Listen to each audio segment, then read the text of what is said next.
ওসমান হাদিকে একটু পরে ঢাকা মেডিকেল কলেজ থেকে নেওয়া হবে সিএমএইচে এবং সেজন্য ইতিমধ্যে ঢাকা মেডিকেল কলেজের গেটে প্রস্তুত করা হয়েছে অ্যাম্বুলেন্স। সামনে যে অ্যাম্বুলেন্সটি দেখা যাচ্ছে সেই অ্যাম্বুলেন্সে করেই মূলত ওসমান হাদিকে একটু পরে সিএমএইচে নিয়ে যাওয়া হবে।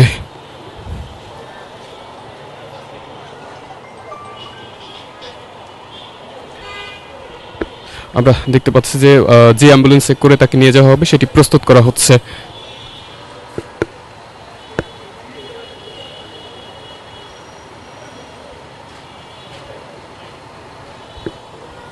একটু পরেই তাকে ঢাকা মেডিকেল থেকে বের করে সিএমএইচ এর উদ্দেশ্যে নিয়ে যাওয়া হবে।